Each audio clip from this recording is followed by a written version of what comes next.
Thank you. Thank you. Good morning, everyone. Look, y'all all having breakfast is great. It's good to be back again. I often come to these and have the opportunity to address people that are thinking about how to make things better. So I'm going to start by telling you what we've been doing to make things better, and then we want to get into where we're going in the future. So, Leah, have you got the clicker back there? This is my ID for medical marijuana. No, that's not it. That's another. I'm sorry. $300 million in relief funding for small businesses. That's how we started. If you remember, we started with COVID, and I don't want to go biblical on you, but in the beginning, we cut our budget. First year you hired me, we cut the budget by 2%. And that started a trend that's going to end up being what I'm telling you about here. $200 million to all of our K through 12. Everyone got an iPad, Chromebook for them to use. $75 million to expand broadband. Nobody thought it was a good idea to expand broadband. We got the co-ops in Mississippi to match that, so we spent $150 million on broadband. We started the Workforce Investment Board. We reduced it from 42 to 7. That's something that you'll see happening time and time again, where we're shrinking the size of government and probably, and in this case, definitely making it more effective. Broadband expansion, we allowed energy companies, Mississippi Power and others, to start using their dark fiber for small towns, mainly in East Mississippi. Next one, please, ma'am. As we came into 2022, we did $100 million in emergency road and bridge repair, $40 million in federal matching funds for a $200 million contribution from the federal government. We accelerated the maintenance schedule on roads and bridges in Mississippi for 2 years. That's never been done in our history, where we actually paid for 2 years in advance. We went on to accelerate their capacity schedule. That means their planning for Highway 15 in North Mississippi, Highway 7, 57 on the coast, 20 in Vicksburg, and a number of other roads and bridges. In Mississippi, we had historically been shortchanging our roads and bridges. Last year, we did $2.1 billion in infrastructure for roads and bridges, the most ever. We've been working with MDOT, really pushing them to get it out the door. Just having it approved doesn't put any barrels out there. So last year, they signed contracts for $963 million of repairs and maintenance in Mississippi and new roads. That was double what we'd ever done before in Mississippi. We did a historic teacher pay raise. The second year we were here, we raised teacher salaries by $1,000. That was our indication to them that we were coming. Last year we got there. We raised teacher salaries, but they're better than the Southeastern average, they're better in Alabama, they're better than everywhere else. But not to make them better than Alabama, we made them so that they could make a decision to teach, not based on economics, based on what they want to do. I can't tell you how many teachers have come up to me and said, I stayed because of that raise. It averaged about $5,000 per year. And with their actual supplements they get from the schools and whatnot, many of them make about $50,000 a year now. We passed MFLEX. I had been working on it for 5 years since you had me as Secretary of State. This is the program that will launch both small and medium-sized businesses in Mississippi. If you spend $2.5 million on capital, or you hire 10 employees, you get the same tax breaks as just about Nissan or anyone else. And you can figure it out, particularly in this room, you can figure it out in about 5 minutes. If you give me your salary, the county average salary, how much money you're going to put in your investment, you can figure your tax breaks sitting at your computer at home. That was used most recently in the Steel Dynamics $2.5 billion addition to Columbus, used MFLEX as their major tax incentive to come here. We instituted the largest tax cut ever. It's $525 million in 2026. In the interim this year, it'll be $185 million, and the next year the same. When you add them all up, we cut taxes by approximately $1 billion in Mississippi. We had a rural hospital revolving loan program. We're going to get to this in a minute. This is one of our major problem areas in the state is healthcare in the rural hospitals, and I know most of y'all are familiar with what's happening in Greenwood. We started an outdoor stewardship program. All of my friends at Ducks Unlimited and Nature Conservancy, oh boy, they had a whole list. We're going to double, triple any money you give to us. The federal government will do all these matches. We looked at it. There are about 170 different programs that will give money to states or to nonprofits for various and sundry stewardship things. So we started our own outdoor stewardship and funded it with $10 million. We also funded $38 million to fix up our parks. About 3 years ago, it became evident to me that no one would stay in our parks. You know, we had deer and raccoons leaving and everything. Nobody was staying there anymore. So that's kind of a sign to me. It wasn't global warming, it was just we were so crappy in what we were doing. So I sent architects to every one of the state parks, and I had them go through every building in the state parks and then come back to me with what they needed. It was $165 million. We started with $38 million this year, and then we have requested matching contributions under our matching contributions for the other $38 million. My hope is over the next 2 to 3 years, I'll have something that is habitable by you and the animals at our state parks. Next one, please. We started nurse training. We gave $55 million to University of Mississippi to add on to their nurse training program. They're doubled up out there, and also nurse training programs on the coast and in Holmes County. We are approximately 3,000 nurses short in Mississippi. On water and sewer, this is one of the really forward-thinking things that the legislature did this last year. And we got $1.8 billion from the federal government. The cities and counties got $900 million. So what we did was run all over Mississippi and say to the cities and counties, if you'll put up your money into water and sewer and not fritter it away, that's a Warren County term, not fritter it away, the state will match every dollar that you put up. That carrot has resulted in us putting aside $450 million for water and sewer in Mississippi, and the match number was $433 million. So we're putting up $880 million in water and sewer around here. The largest match was naturally, and of course, went to the city of Jackson for $35 million.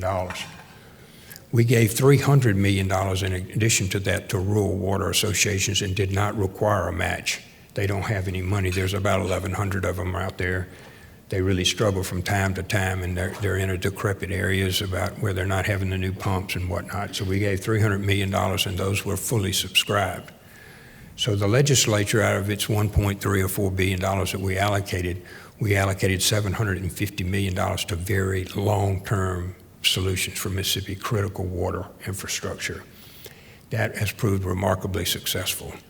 The first tranche went out September the 30th, and the second one will go out January the 31st.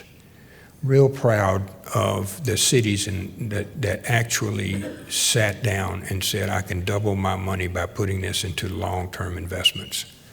If you look at they're across the board, if you look at the awards that went out of there, that's the city you want to live in, because its leadership recognizes they went from zero money, many of them got $1 million, $2 million, $5 million. Then they doubled it by being smart and listening to the legislature. That was a real win for Mississippi for us to do that. We added ICU beds. We really struggled, for those of you who went to ICU beds like I did during the pandemic. It was just really, really horrible what the nurses went through and what we were doing there. So we have expanded ICU beds in Mississippi. We gave $30 million to what's called direct marketing organizations. Those are the marketing organizations that do our advertising all over Mississippi. There's several of them. There's a Delta one, Hattiesburg one, Vicksburg, Northeast. All of them really sell their own areas, and the Mississippi Development Authority is supposed to be selling the state. So we gave them $30 million to sell Mississippi. They were very successful. Initial reports are that we recovered much faster than most of the others after COVID, and our bed rates and our visit rates went up pretty dramatically from those ads. So it turned out to be a very good investment for us. We did small museums and Main Street programs, that's $5 million. We'll be readdressing that this year. Last year it was given out kind of across the board, really. If you were a member of the Main Street organization, you got $125,000.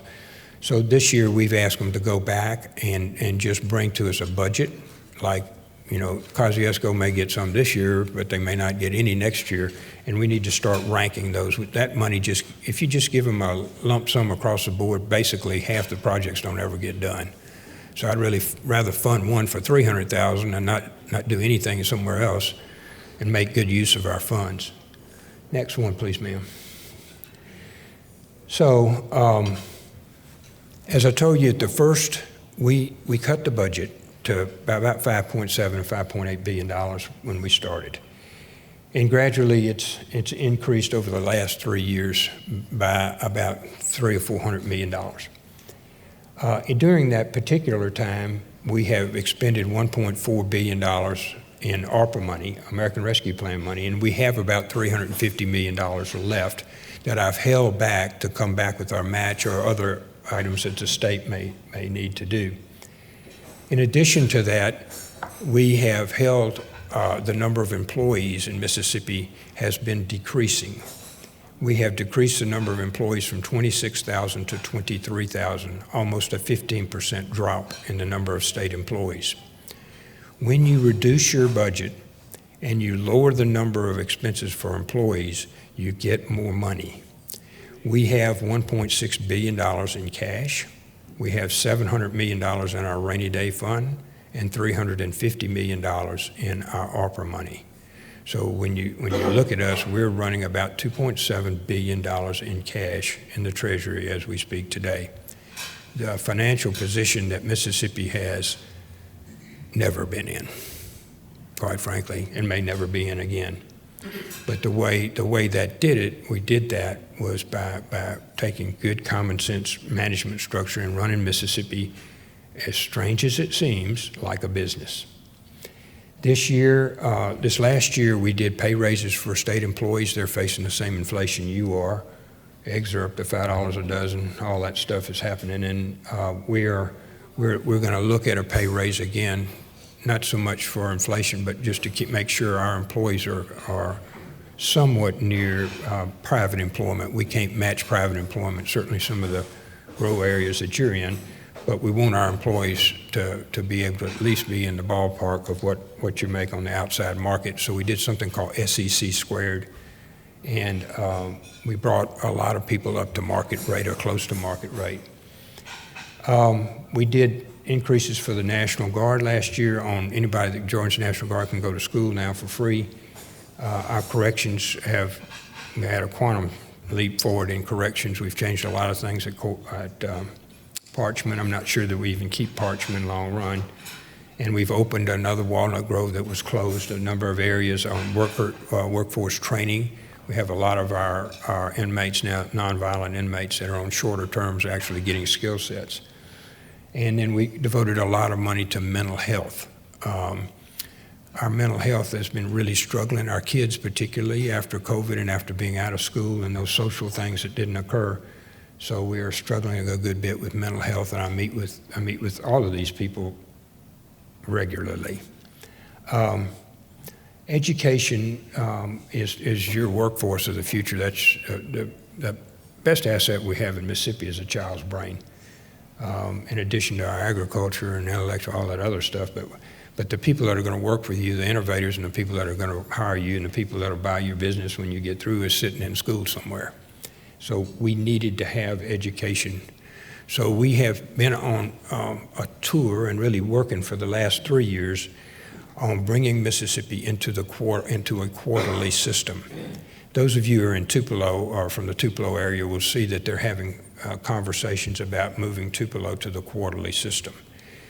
Corinth and Oak Grove and Hattiesburg and then Gulfport East, Mr. East's place at Gulfport High School, they're all moving to the quarterly system. And we intend to incentivize our 139 school districts to all go to quarterly. So what is a quarterly system? 9 weeks on, 2 or 3 weeks off, 4 times a year with about a 21 to 30 days of summer vacation. So basically our kids get in school somewhere around an extra 2 weeks a year, and in the break periods, which we have one in October, of course, and then one Christmas and on down spring and then summer, but in that 2 weeks, kids that are not up to speed are brought up to speed. If they want to take an accelerated course in one thing or another, we can bring them up in an accelerated course. Our teachers are running about 80 to 90% in favor of this because, as one of them told me in Corinth, she said, I'm sick of these kids by March. So, I mean, they're pretty honest. So the fact that they get a break to recharge their batteries is helpful. Their student and teachers, assistants get extra money for teaching in these intersession periods. And maybe equally as important, our kids are not on the streets. They're in a structured environment in which they're fed and learning. In today's, our children have so many more opportunities to have something go wrong than we ever had when we were growing up. And those opportunities seem to proliferate during the summer. So there are other reasons to do this. Our initial test grades show that we're equal to or greater than what we were when we didn't have this quarterly system. But I will tell you the social benefits may be almost as much as the intellectual benefits. You'll see the legislature take that turn this year. I'm spending time on this because I want to ask you to do something. In Lamar County, after we did their study, it was about $201,000 for 18 different school districts. They're spread all over in Lamar County. So we're going to probably model our incentive programs on the $200,000 number for schools that want to change. It may have something to do with how many kids you've got and how many locations we may, and I don't know that we want to get that much into that detail because we want people to make this decision. So how does that affect you? You're not on the school board. It affects you a lot. First of all, y'all are the people that are supposed to be innovators. We don't need to do everything like we always did it. Otherwise, you wouldn't be sitting here. So I need for you at home to be talking about why your child is not in a quarterly system school. And talk about it down the street. Like Tupelo's they have these hearings beforehand where they invite the community in and the teachers in.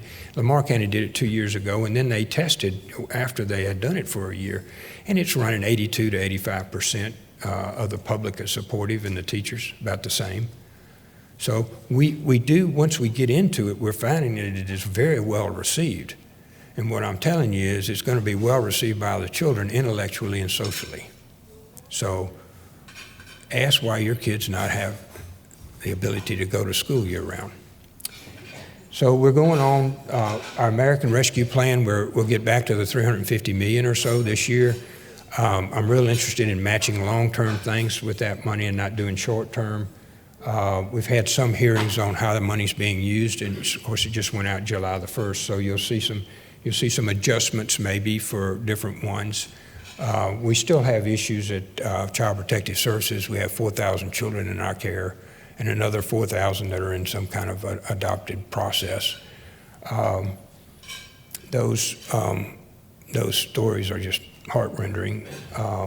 We've increased the number of employees that work directly with children by 100 last year.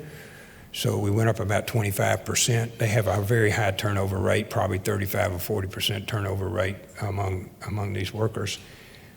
Basically, they get called out all hours of the night, and what they're dealing with is just horrific.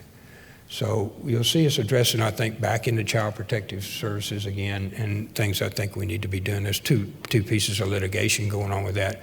We're under what's called the Olivia Y case, federal case on Child Protective Services. And in mental health, we're in the federal district court down the street here with Judge Reeves, which he was my former law partner. So I go down there, and I sit in there with Reuben Anderson and my other lawyers. We're trying the case on mental health. And the judge comes in, Judge Reeves comes in, sits down, he looks over at the table, and I'm sitting there. And he says, thank you, and introduces the the Justice Department and our lawyers, and then he said, and I'd like to recognize the Lieutenant Governor. Lieutenant Governor Hosemann is here. It's the first time I've had a Lieutenant Governor in this courtroom. And I stood up and said, thank you very much, Judge. I hope this is the last time. So I remember when he was an associate, you know, and all that stuff. So he didn't have anything on me. He's got a lifetime appointment, and I get every 4 years. All right, so we continued consolidation of government. We paid off $294 million in debt last year. We intend to pay off $305 million this year. We will have paid off $600 million in debt. We have not borrowed any money in 2 years. I have no intention of borrowing any money. Money has gone to 7%. All these other states are now having to redo theirs and borrowing money for these economic developments. In the program, the Steel Dynamics, despite what you may read in the paper, the structure is $245 million. We're not going to do that. $45 million of it was to give authority for a bond in case we don't give them some of the rebates. Well, we're going to give them the rebates, so we'll never spend that. Then there were two $50 million ones and a 30 and a 20 that may not occur based on some workforce things that we had to do. The first one was $81 million. We did it all on reimbursement. They don't get any money until they build a plant. And then they send us a bill paid, and we audit, and then we send them. The first $81 million, we borrowed no money. We write a check for it. The second $50 million is due in 2 years after they've already hired their people. So we'll have income coming in before we have to go bond out $50 million.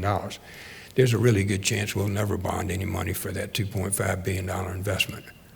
So we'll end up having, basically, with your tax dollars and the other things you've got done, we won't have to borrow the money to do those. That, by the way, was stunning to the employer. They'd never been to a state that didn't have to borrow money. The continued consolidation and efficiency of government, we paid off the bond debt. We've reduced it, as I said, by 3,000 pins. We are continuing to invest in core government functions, which is our infrastructure. I'm anticipating we'll go back to probably about $2.1 billion again this year for roads and bridges. About $1 billion of that will come from the feds, and the rest will come from us. We are doing a study group on women, children, and families beginning at birth to age 3. Senator Boyd is doing that. You may have seen the hearing. She had 4 of those. Those are going to really address, after the Dobbs decision, to address the additional children that we anticipate will be born, and then also how we care for them. As you know, the Senate has passed 3 different occasions postpartum coverage for females for 12 months, as does Tennessee, Georgia, and other states. The House has killed that each time. I anticipate we will again pass postpartum coverage for women, not only because it's for women. These are not women that are totally unemployed. This coverage applies to women that are working. For example, if you're working, you're excluded from Medicaid, and somebody making, say, $3,000 a month wouldn't have any postpartum coverage after 2 months. We think it's important for that mom to be there for her own health, for birth planning and other matters. And we also think that if mom's not going, baby's not going. So we'll pass that again this year. On other issues, there'll be some adoption procedures. We've met with the court system. There's a lot of positive things that are coming out of those meetings. I encourage you to watch them. They're all archived. When I came on, we put everything on TV, and it's all archived, so you can look at all of our hearings. Everything you want to look at of any interest is there. You can look up, at night. You can pick it back up if you want to. And then the last one is the delivery of health care, and we are struggling here. The economic model for the delivery of health care is flawed, and you're seeing that in the Greenwood occurrence. The Greenwood Hospital will probably close. They were unable to reach an agreement with the University of Mississippi Medical Center to proceed. So they probably will close the hospital. It's 270 beds, older hospital. Greenwood's got a pretty vibrant actual manufacturing facilities, both with Milwaukee and Viking, but they're going to lose a hospital, which means their economics are going to be very bad for future development. That is really the canary. There are at least 5 other hospitals that are similarly situated. How we deal with that is going to be very important. We are working with Medicare on what's something called a direct payment, which would increase about 4% reimbursement model, maybe $300 million or so more dollars going into the system. Postpartum would be about $30 million. But money is not the problem. The problem is we have a shifting base of people. The delivery of health care, I mean, if you're going to have your knee scoped, you don't go to the hospital anymore. The profit centers have all moved out. Gastro, heart, just everything is outpatient. And the doctors own those. In some instances, at least one instance, they've sold it to an equity firm. So you're seeing healthcare accelerating, no pun intended, out to profit models that we have, as a society, asked them to do. We don't want you to be in the hospital. We want everything outpatient. Well, guess what? We're there. So the hospitals now are left with the emergency room, the most expensive one, COVID, even more expensive, and then a lot of aging facilities, as Greenwood had. So those are not sustainable as they sit. So we are looking, we've been meeting with Dr. Edney about alternative ways to deliver hospital care in a smaller reimbursement model, like hospitals less than 50 beds get reimbursed at cost plus. Those other ones are getting reimbursed at about, if you talk to them, probably 5 or 10% less in cost. Some of them have only 20% pay. So the model has done, and then part of that, quite frankly, we need to take better care of ourselves. I mean, you need to get out and walk. You need to have regular doctor visits. Those kind. We have some personal things that society and ourselves we have to take care of. But on the medical side, that is going to be our most difficult decisions on how we pick and choose. None of us want to have babies born in the back of highway patrol cars. You know, we're a better society than that. But by the same token, we can't be burning millions and tens of millions of dollars to keep something open that's has whole floors. Like Vicksburg has whole floors closed. You know, they can't find the nurses, and the reimbursement model doesn't meet their expenses.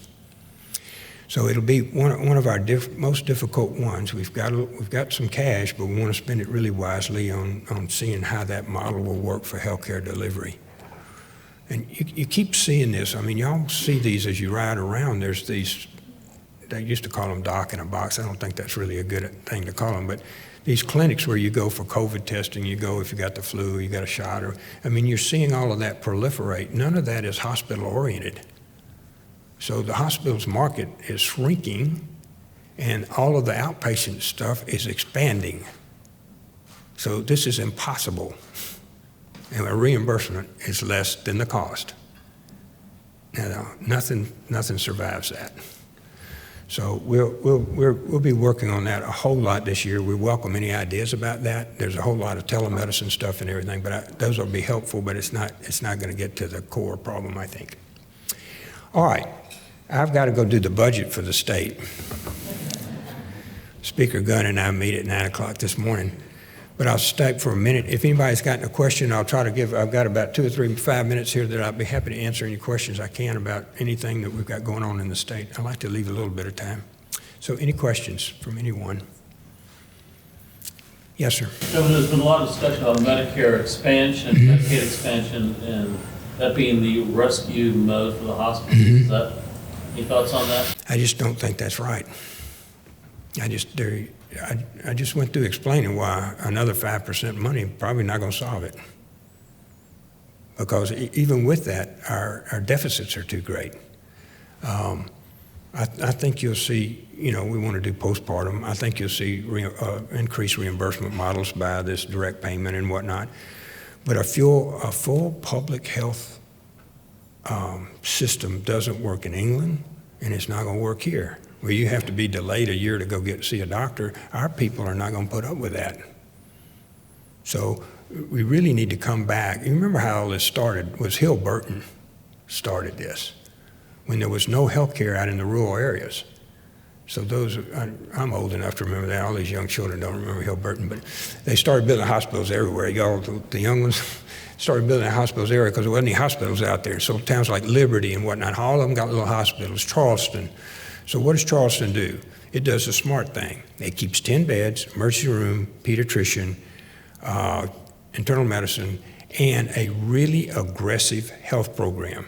For those which you have heavy diabetes in our state, they actually bring them in, show them how to cook, do their menu, go to the grocery store with them on occasion, and they have taken that little hospital. The rest of it now is used for a senior care, but they've kept 10 beds and a swing bed, and if you have an operation or something, you come back there and be with your family, but they don't have heart operations there or other things. So Tallahatchie County or Charleston is a good example of what the model may be like. But additional money is helpful, but I'm telling you, it is a short-term relief. Other things? Yes, ma'am. On the same lines, so what states are you looking at that have kind of made some progress with the same issues? Yeah. Innovating on what they've already done. Yeah, Arkansas did theirs where they did a health insurance plan. They took their expansion, or whatever you want to call that, and they bought a health insurance for everybody, and they used the health insurance model to deliver the health care services. And we have looked at them for a couple of years now, and their model seems to be working well. So that's a good question. We are looking at other states and how they've done it better. Other questions? Yes, ma'am. Yes, you talked about the schools going to the quarterly system. I was wondering, that is the business I'm in, dealing with schools, and I was wondering how receptive you're finding them so far to that, just the concept of it. Every school that has changed has had 80 to 90% approval ratings from the students, the teachers, staff, and the parents. Are you finding the ones that haven't done it are curious? Very. Tupelo's having hearings this next week. That's been a great school district, and they're having their hearings about switching. What happened was Corinth did this 4 years ago, and everybody said, what are you doing that for? They also do some other things. There's a Cambridge system testing and some other things, but basically they started this ball. And then other principals, particularly ones that haven't been there forever, that want to change a little bit, make things better, that kind of thing, have started exploring it, and now it is starting to proliferate. I think by the end of the year, we'll probably have 7 to 10 out of 139. By next year, maybe 20. You'll see this proliferate, but it's where we need to be. There's not much question about that. What I want to do is make sure that it's not a monetary decision not to go. Any other questions? All right, well, first of all, thank y'all for innovating on every level. We need the think tanks in Mississippi. We've got great assets here. Our people are great. A lot of them are in this room, people that think a little bit different, not like we used to do it, or let's do something different in a better way. And so you'll see us supporting the innovation, particularly on the technology fields as they come forward. Those produce great benefits for the state. So thank you for having the time. Thank you for putting up with me today, and y'all can watch the budget hearings tonight if you get sleepy or whatever. Good to see you.